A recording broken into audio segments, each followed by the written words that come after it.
Havas, welcome back. I am thrilled to be back in C-Space. This is one of my favorite places. I am not allowed to choose favorites at CES, so don't tell anyone, especially not on the live stream.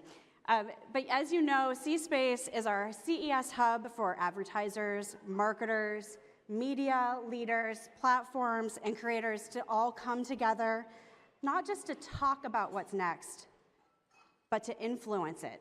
How culture, creativity, and technology actually move forward together. One of my favorite places. C-Space has always been about conversation, about insight, about what's next, asking the bigger questions facing our industry. How do we connect with people in more meaningful ways? Media, how do we earn trust? Platforms, and how do we use powerful new technologies to deliver outcomes, what's next, not just impressions, but to influence it? It's also a place for perspective for leaders who understand how creativity, technology, and business all work together to move our industry forward. That's why we're all very excited about today's keynote. Yannick Bolloré is the CEO of Havas, a global leader at the intersection of creativity, innovation, and business. He also serves as the chairman of Vivendi. At the helm of Havas, he leads one of the world's top communications and marketing groups, a company that sits at the center of how brands create and connect with people across media, platform, and experiences. And while Havas has long been known for its creative strength, what's especially relevant right now is how the company has evolved. At a time when industry is navigating constant change, Havas is focused on building systems powered by AI, you may hear AI a lot this week, that help brands move faster, smarter, and more meaningfully. Under Yannick's leadership, Havas has doubled down on integration and collaboration, not just across teams and disciplines, but across markets, platforms, and cultures. Today, he'll share his perspective on where our industry is headed, how collaboration and technology are reshaping the marketing ecosystem, and what it takes to build brands that don't just keep up with change, they create it. And he won't be doing it alone. He'll be joined on stage by Jim Stengel, President and CEO of the Jim Stengel Company, host of the CMO podcast, and former Global Marketing Officer of Procter & Gamble, headquartered in my home state of Ohio. Jim is widely known for his leadership in purpose-driven branding and for helping build some of the world's most iconic brands. Together, they bring decades of experience shaping modern marketing at the highest levels. Please join me in welcoming to the C-Space stage Yannick Bolloré, CEO and Chairman of Havas, and moderator Jim Stengel. Thank you. Have a great conversation. OHIO. That's right. Thank you very much. Take care. Thank you so much for being here. Well, hello, everyone. Hello. Yannick and I are going to talk about everything AI and agencies and brands and people and all that good stuff. But before we do that, we need a volunteer from this audience to run an experiment, a pilot, while we're speaking. So I know this is very, very mysterious. Is there anyone out there who would be game to join us in this pilot or this experiment? Anyone out there? Nothing dangerous, huh? You want to, in the white jacket? Could you come forward? I can't really see you. You look like a woman, right? You're a woman? Okay, good. Come on up.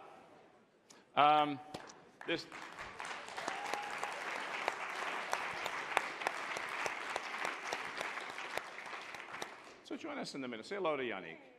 Hi, nice to meet you. Nice to meet you. Is this the first time you've met? I'm Yannick. Yes. It's the first time you met? Okay. Yes. So what is your name? Amanda Flammerich, What's your hometown? Miami, Florida. Oh! Wow. You have a football team, don't you, playing in the playoffs? You're not into that? Not really. Well, I was raised in Alabama, so I'm a Bama fan. Okay, we won't go there. Yeah. So where do you work? In Phillian. Okay, great, super. Yeah. Now, this might sound like an overpromise, but this experiment will change your life forever. Do you watch Severance? No. No, okay. Well, we're not going to put anything in your brain. Oh, Are we? Scared. No, don't worry. Nothing.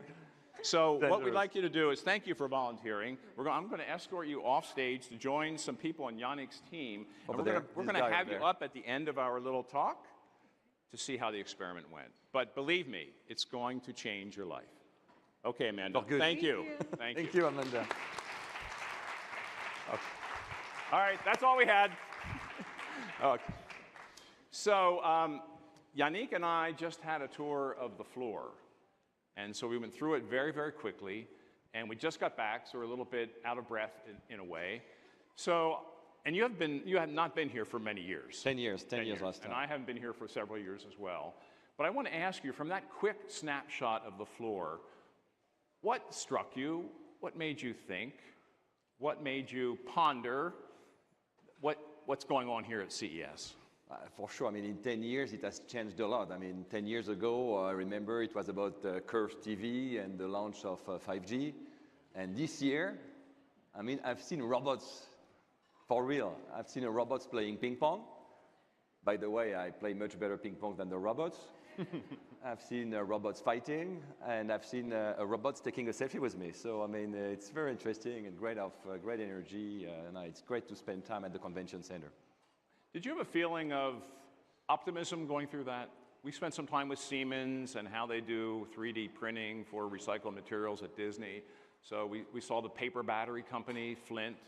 So I just want, emotionally, how'd you feel walking through there?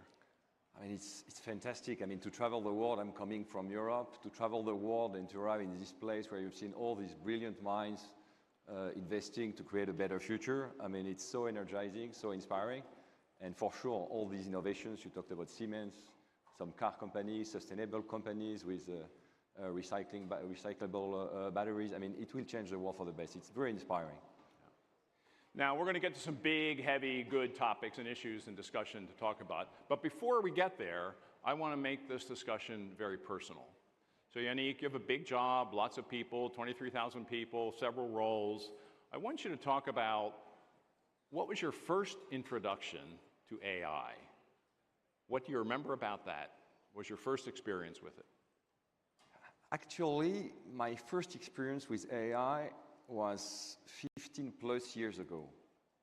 I was sitting in my living room with my laptop, checking on a website, and I was just starting my career at Havas in advertising. And my wife just joined me. She checked on the same website, and we had different ads.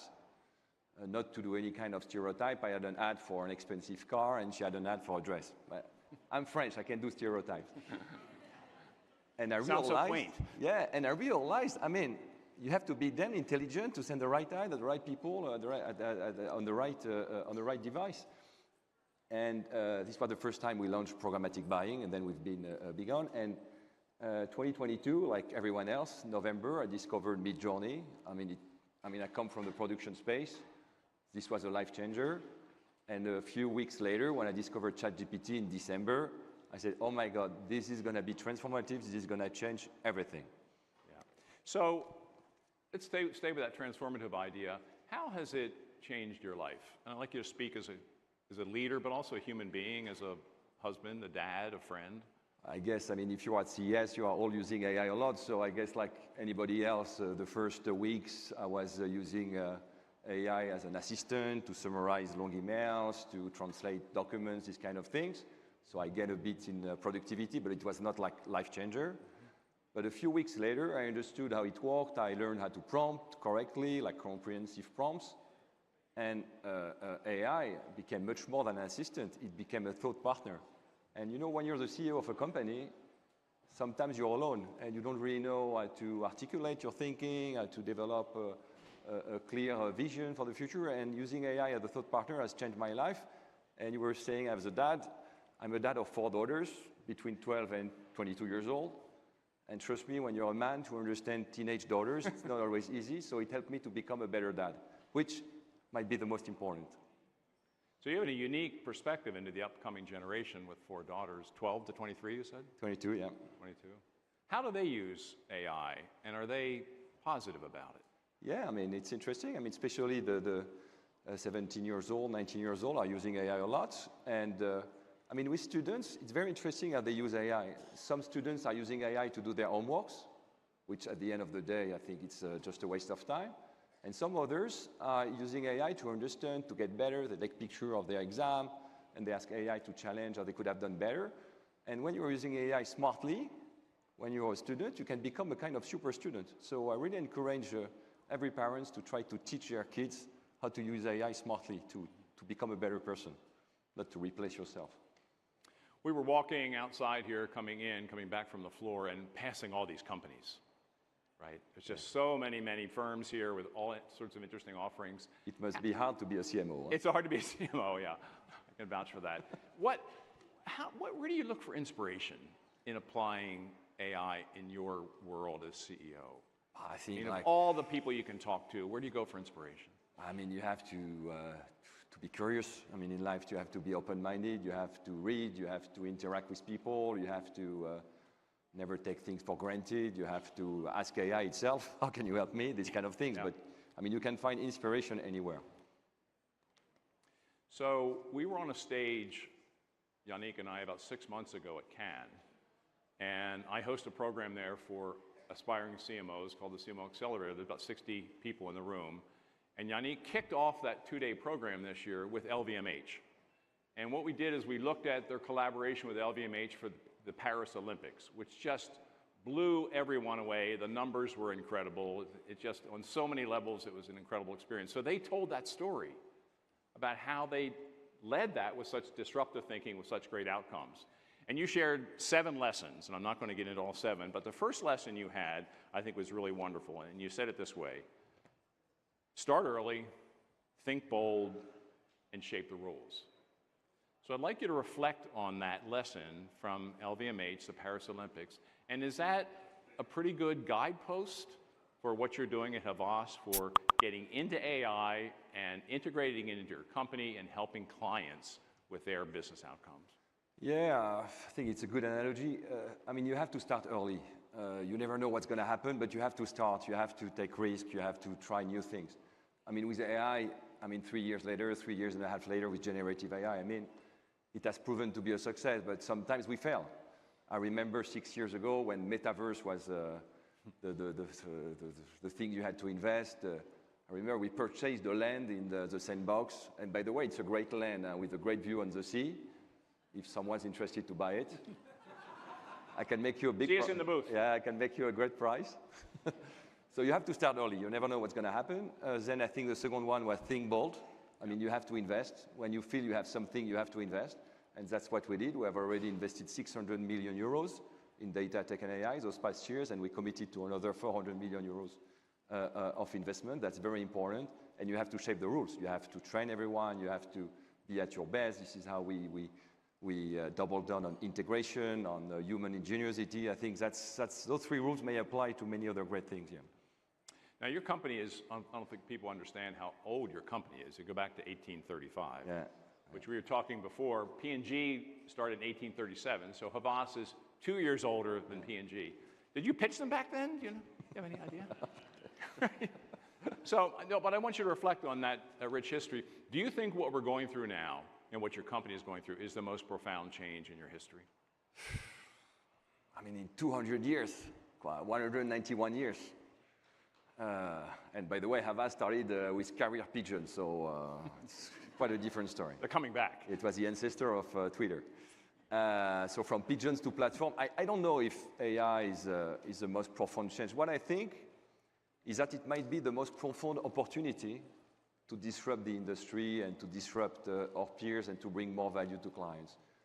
When you look in the advertising industry at the organic growth of the big 6 groups, from Havas to Omnicom, WPP, and the rest, in the past 10 years, 15 years, we more or less had the same organic growth, same kind of organic growth. The spread was maybe 100, 200 basis points following the global GDP.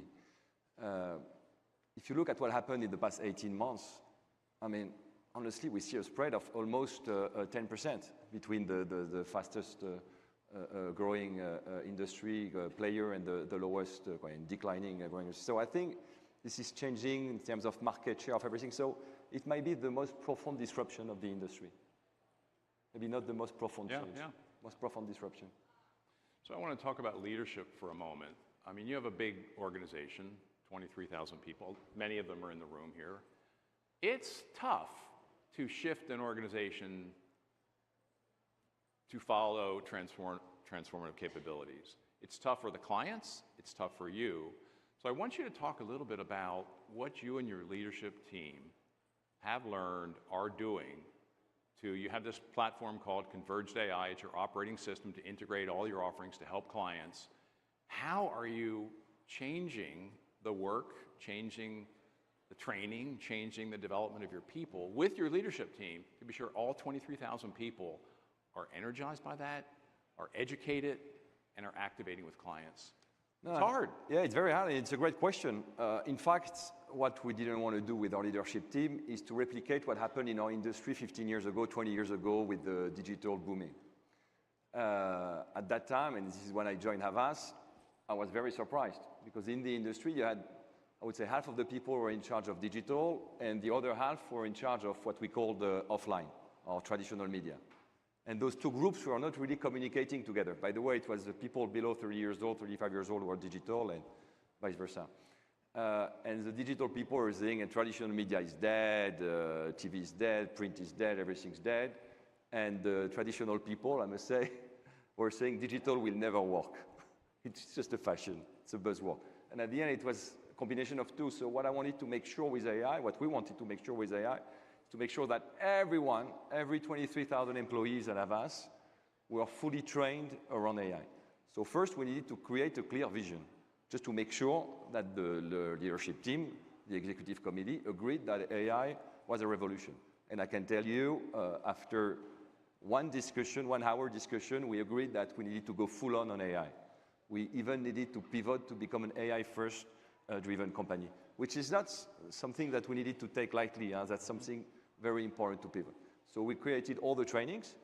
We created certifications. So for instance, next week, we are having our leadership meeting with 150 leaders coming from the world to Europe, to our headquarters in Paris. And in order to attend the leadership meeting, you have to receive a certification that you are proficient in AI. Now, it's been 3 years that generative AI is here in the market. So for me, AI has not to be something in the future. It has to be something in the present. We have to implement AI now. So we have provided people with tools, with trainings. And I would say that what I want to do is to have 100% of the people becoming AI experts. That's our goal. Now, you have some competitors, right? Unfortunately. Do you feel like this is a great opportunity for your company to differentiate further? Yeah, I think when I look at the situation today, in terms of results, Havas is the second best performer in the industry. And it's interesting because a lot of people are asking, does Havas has the scale? Because still we are a large company, 23,000, but our competitors can be bigger. And with the merger of the two American players, they're going to be even bigger. But at the end, what I'm saying, when you have enough scale, it's even better not to be too big. Because when you have to move in times of changes, we are more agile, more nimble. So I would say that our scale makes us by far the strongest challenger of the industry. And our clients seem to like it. When you look at, and talents like it, I mean, they all love to work at Havas. And when you look at the number of clients that have joined us those past 12 months, I mean, it's crazy. I think 2025 will be by far one of the best years in terms of new business in the world. So this has really helped, this AI transformation. We'll talk about clients in a moment, but I want to stay at the leadership theme. You talk about what you and your leadership team are doing with all your people and the meeting you're having, so on and so forth. But I want you to reflect a bit how you are leading differently. And how is your job and what you do and what you pay attention to and how you operate different from what it was 5 years ago? Yeah, I mean, it's an interesting question. I think I've changed the way I lead the company since AI happened. Because when you're developing such a disruptive vision, you need to make sure that's what you're delivering to your clients, and the talent experience is just following the vision. You need to align them both. And the great thing about generative AI is that you become like not a tech expert, but you can do tech. It's very easy to understand tech. You can code in natural language. You can create things. So I would say I'm much more into details. I'm much more into products. I spend a lot of time with the team, with our data teams, our tech team. I mean, Dan Hagen is in the room. He's our Chief Data and Tech Officer. I have him on the phone every week to design the tools, to design the products we're offering to clients. So I would say I'm much more into detail than I was maybe before this this new era. Do you enjoy your job more now? I love honestly. You know, I'm paid to go to CES, to meet great people. Play with robots. To play ping pong with robots. So you know what I mean? How can you not enjoy it? Okay. Now, I know your company reasonably well, and I know a number of your people, many in the audience, and I know a strong value or principle at Havas is this idea of business partnership with clients and extreme client centricity. That's how you integrate. You integrate to help clients achieve their dreams and their outcomes. So all of this work you're doing, your capability, would be academic if you didn't apply it to clients. So I'd like to talk a bit, and I'm sure we have a few clients in the room, I'd like to talk about some of the work that you're proud of and interested in right now in applying AI to help clients achieve their outcomes. I know you can't talk about all of them, but are there some examples? Because I think marketers love case studies. We love to hear what other people are doing. So I'd like you to go there with us. Yeah, I mean, you mentioned client centricity, and I think this is one of the points of differentiation I have asked. Clearly, what we are here for is to create growth for our clients. Huh? We are not here to create growth for ourselves and to be happy with ourselves. We are not self-centered at all. We are really working on the best interest of our clients. And what our clients are asking for is to have, better strategic ideas, better creative craft, better media plan to reach the right audience at the right time, and at a better price. I'm sure we have a lot of clients, so we have a lot of pressure from clients and procurement on prices. And AI is really helping us to change things. I mean, when you talk about, let's say, production, for instance, we have been able to reduce the cost of production, moving from 3D to AI by 15 to 30, sometimes 50%. And I can mention a lot of clients, Reckitt, L'Oreal, Renault for a car, 50% cost reduction in production. We are doing great proof of concept. I saw yesterday Marisa, the CMO of Wyndham. We have done great proof of concept on AI as well. And I would say some other examples that we are doing, and I was very interested. We had a very important meeting with one of our largest clients just before the holidays. And it was all the XCOM. And they gave us, I would say, 2 months to prepare, to develop a vision for 2035. They wanted to disrupt their category. Yeah, 10 years ahead. Whereas talking about next year, next quarter, 10 years, how our industry will look like in 10 years, 2035, and how can you invent a new model collaborating with us and other company, just to make sure that we will disrupt the industry. And to have the ability. That's a good client, by the way. It's a great client. Good brief. Yeah, good brief. And 2 months, we really worked a lot during the past 2 months. I'm looking at Donna or Peter. But it was quite an interesting meeting to develop this vision and to have the time to work as a business partner, not a supplier. We like to have this direction that we work together, and together, if we develop a long-term vision and if we trust each other, we can really outperform the market. Do you and your team feel that clients are embracing AI smartly and fast enough, generally? Depend on the clients. I would say our industry, honestly, was the first to move to AI very early on. And then some clients, they knew about AI, but they fear for compliance, security, if you take, let's say, the banking system or the health system. So that was a bit later. But our role, I would say, as a marketing agency is to help and to lead, I would say, is to lead our clients to the future. So that's why we're here. That's why we believe we are bringing a great value to our clients. Now, I want to talk a bit about, we're talking about your company and AI. I want you to sort of helicopter up a bit, and I want to talk a bit about the industry. So what do you think? It's in a way, it's a question this client asked. 10 years out, maybe we can even say 5 years out, how do you think this is going to change this industry that you've spent your career in? I have too. Media, creativity. Yeah, the question, design. And maybe, if you allow me, Jim, I will answer from the lens of investors. Because as the CEO of a publicly listed company, we are meeting investors after every quarter with roadshows. And the question today with investors is this industry an AI winner? Or is this industry is an AI loser? And basically, they invest in AI winners and they sell or short AI losers. And the question is not very clear about advertising. We have a lot of investors and people believing that we will all be replaced by ChatGPT or Gemini in terms of strategic ideas that clients can do by themselves, advertising, creative campaigns, doing media by themselves.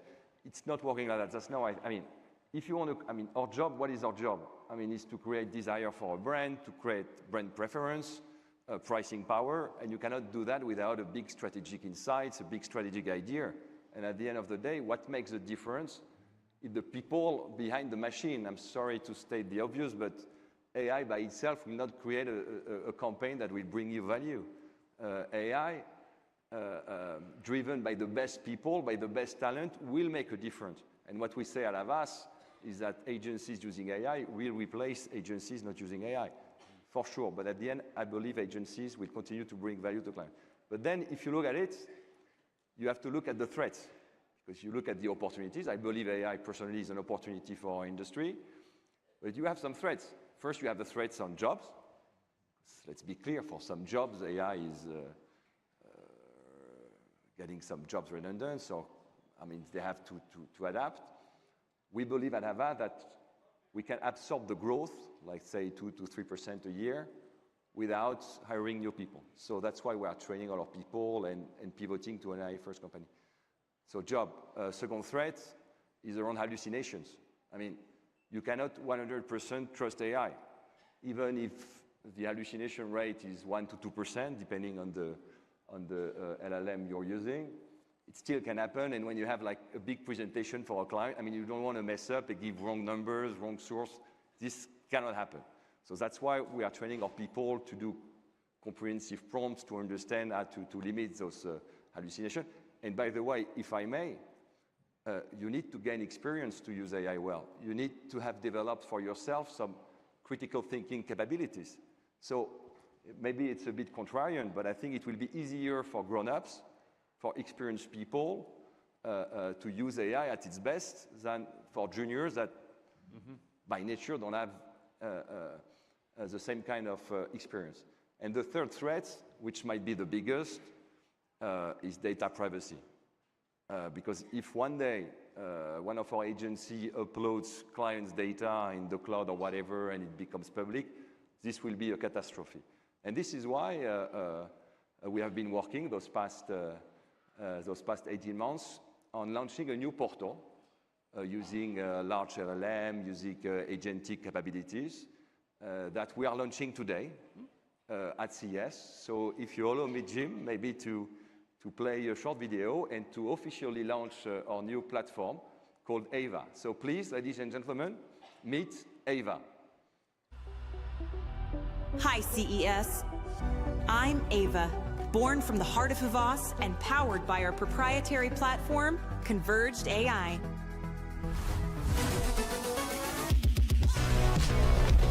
I help our people go from brief to breakthrough in record time.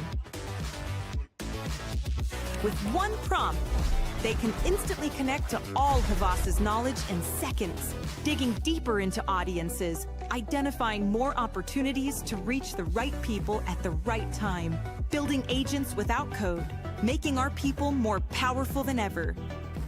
Security, compliance, and privacy are built in so everyone can boldly go where few LLMs can.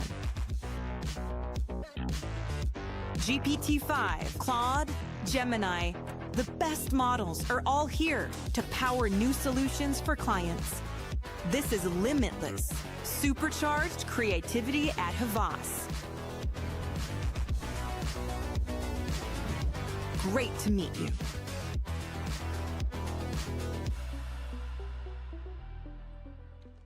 So you heard it here first. Thank you. As a premiere. I have a very tough question. Where'd you get the name? Very clever. Ava, in the middle of Havas. Yeah. Was that your idea? It's not my idea. Congrats to the team. I thought it was a great idea. Great idea, Ava. It's great. It's going to change the way we operate, the way we operate with our clients. Much more effective, much more efficient, and addressing both the opportunities and the concerns at the same time that AI is bringing. So what's your greatest hope for Ava, if we look out 5 years? I mean, in my vision, I mean, we've been discussing with the team. It's not in 5 years. I mean, it's this year. I mean, it's 2026. Is that every morning when you arrive at the office or when you work from home or wherever, when you open your laptop, you have this portal, you connect to this portal that helps you do the best of your day, with your day. Clients will connect to the portal to see where we are at. All the validation systems for the campaigns, for everything will be on this portal. I mean, we'll save so much time, so much effectiveness, so much efficiencies. I mean, and Eva will gather all the partnerships we are doing with other companies. It will really be the centerpiece of the future of Havas. You're a very curious company. It's one of your values, and we may talk about that at the end of this discussion. But you're always out there looking for what's around the corner, who you should work with, who represents some emerging capabilities.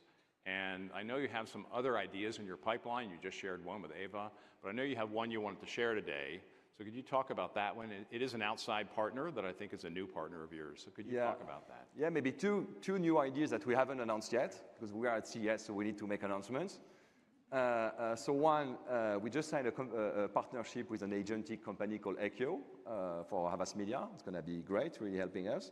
And the second one you mentioned, it's a company, you know, I mean, when you're a client, it's very hard to understand the different type of audiences.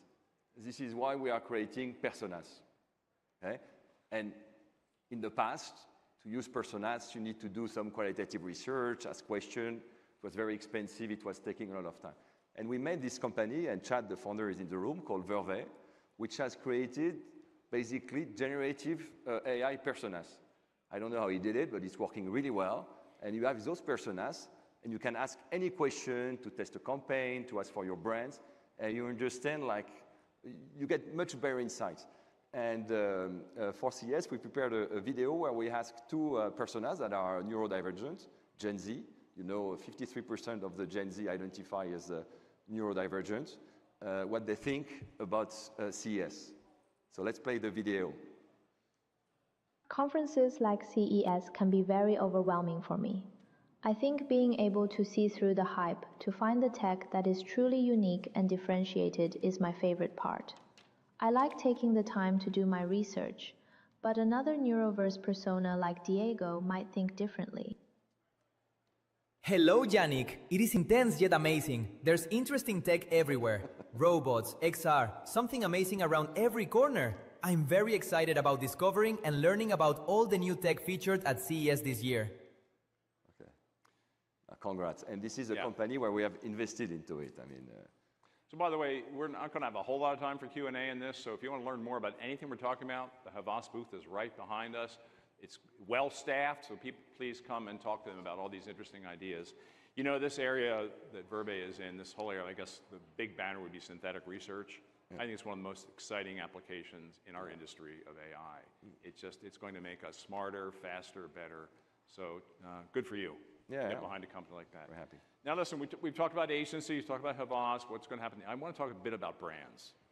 Because I've heard some pundits say the age of brands is over, and this is the final blow. So I have a point of view on that, but I'd rather hear your point of view. So do you think this is a highly risky time for brands, this era we are moving into? I mean, I'm sure the audience would love to hear your point of view as well, Jim, on brands. I mean, what we know is two things. First one, 75, 77 of brands could disappear, no one could care. It's a proprietary study from Havas. But at the same time, every time there is a revolution, brands get stronger and stronger. What's interesting to note is how generative AI is working. If you take the time to understand how it works, you can do some reverse engineering of those tools. And we did it in order to do, like we did in the past with search engine optimization, SEO. We are doing it now with GEO, generative engine optimization.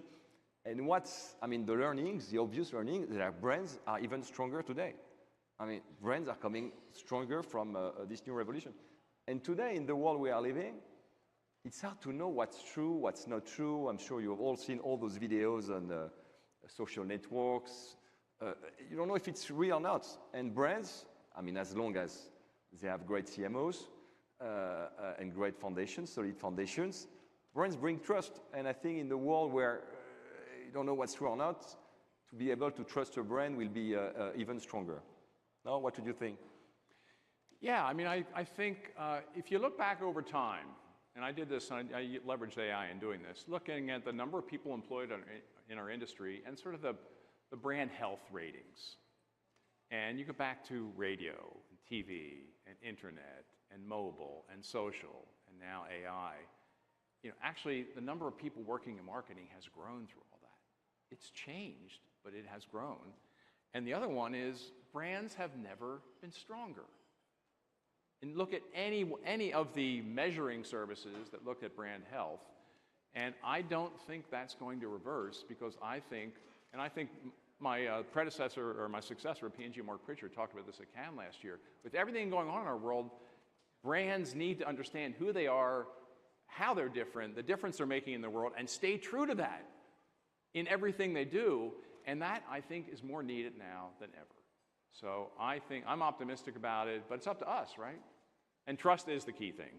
I mean, it's always been, right? Brands were formed as trust marks way back. But make sure for CMOs who are in the room to choose wisely your agency partner. Huh? That was off script. Right? It's good. Now, before we see if Amanda's still around, or if she's changed, or if her life has been transformed, I do want to talk a bit about, you have a strong philosophy, and I've heard you talk about this several times, about arrogance, avoid it like crazy, stay humble, and stay curious. Now, those sound like platitudes maybe, but it's how you live them. So with all these people in the room, some with agencies, some with tech companies, some with clients, could you talk about how you activate those values in your life, and how you and your leadership activate those values? I mean, it's the question about culture. I believe it's very important for a company to have a strong culture. Our culture is really around curiosity. It's really about never become arrogant, never take things for granted. I mean, Havas has been here like 200 years, almost 200 years, and we've seen a lot of changes in the industry. And I think it's important always to try to reinvent yourself, to think out of the box, and even when you're performing, which is our case, instead of saying, okay, we are there, Havas is doing well, let's, no, it's time to accelerate. It's time to accelerate. And I'm very happy to con fantastic people. I mean, most of our leadership team that came from the US and Europe today. We have great people. And teams, at the end of the day, it's what makes a difference, because we've been talking a lot about AI, tools, tech, which of course is a huge disruption. But at the end of the day, I mean, this year we have been onboarding a lot of new clients. And every time we win a new client, I tend to meet with the CMO or the CEO or the person in charge, and I ask, why have you chosen to work with Havas? I mean, we didn't know each other before, we had no previous relationship. You have been pitching the 6 holding companies, so why Havas? And in 100% of the answers, it's always the same things. Your team and your tools. So you cannot oppose one with the other. It's to have the best team, the most motivated team, with the best tool. And when you have both, which is our case right now, we are on a good run. So you want to be seen as an AI, I'm becoming arrogant. You want to be seen as an AI company, and the multiples are very different. AI, but fueled by human ingenuity. Okay. At the end of the day, it's really important to find the balance between the two. Yeah. Really important. What do you think will be the most important signal from your team and your company that you're achieving that over the next 12 months? I mean, the biggest change, I would say, in our industry through AI, would say, how do you connect a new smart production with media and CX? I would say that everyone's working on the same thing, is just to make sure that we can send the right asset, I mean the right piece of content, to the right audience at the right time. So it's really a combination of our different assets, from our data assets, our media assets, or everything we are building around CX, and a new way of doing production. Because now with AI, you can do from one content asset, like personalized asset for everyone. Well, that's a good segue. It's a good segue. Into bringing Amanda back, right? Yeah, maybe it could be a good segue, because if you want maybe a bit of context before we bring Amanda. Is Amanda back? Is she still alive? Amanda? Okay, so please come on stage, Amanda. So come on stage. Amanda?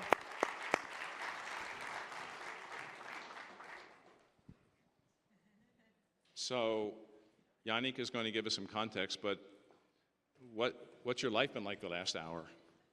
I feel like a new woman. Don't exaggerate. Come on over in the middle. You feel like a new woman. Do you think you have a career change? Oh, I don't know. My bosses are probably in the audience. I'm happy where I am. Okay, good. Yannick, do you want to set this up? Yeah, maybe a bit of context. So you have to know that I'm coming from, I started my career in the production. So I really love production. So I know production very well. And 3.5 years ago, I discovered Midjourney. I discovered all that. It was a big change. Now just by prompting, you can do great images. And we gathered with a team at Havas. It's our production tools. It's called POP, Pros and Pixels. And we said, let's try to do it at scale. Because this can change everything. If you can do a picture very easily, can we do a video? And they told me like 3 years ago, I mean, Steve and all the team, Gregory, Xavier, no, you cannot do video because when you work with clients, you need to have like a perfect craft. And video, it will never work. And I said, what if? So we started to hire mathematicians, to invest, to gather things. And we have tried those past 3 years to build the best production tools that exist in the industry, working and partnering with the best players, I mean, Adobe, everyone, and just to make sure that we can add our data and tech stack on that. And what you're going to see right now is just from a picture. So I think my team, if I'm correct, they just took a picture of you, Yes. like 20 minutes ago. They took a picture of you, and you are all marketing professionals. So please see what you can do in 15 minutes from just a picture to a movie. So please launch. This is Amanda's first movie trailer Yeah. for her new career in Hollywood. Let's bring it on. In a land where legends die hard, one soul ride alone, with nothing left to lose.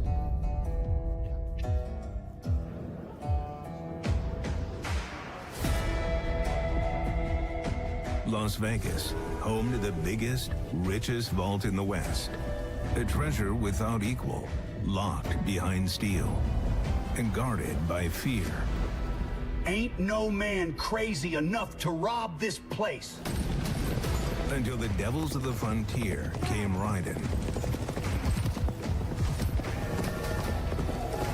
They brought chaos, anarchy, and blood.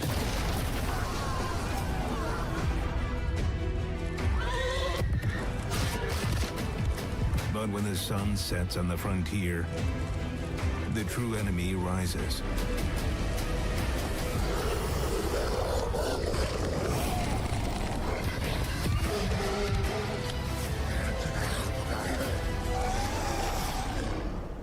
You can't take them all alone. In a world where daylight fights for mercy, nightfall brings the real war.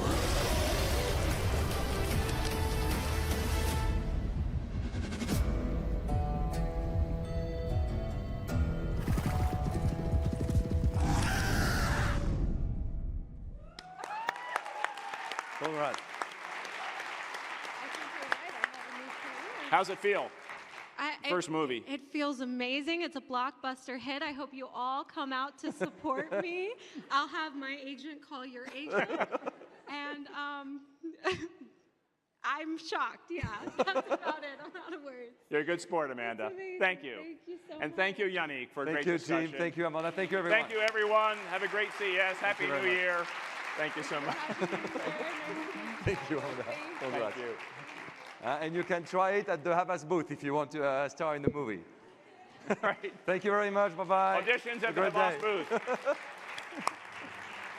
Thank you so much. Brilliant, Yannick. Brilliant, Jim.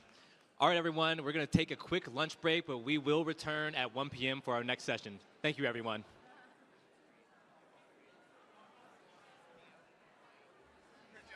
Thank you, you too.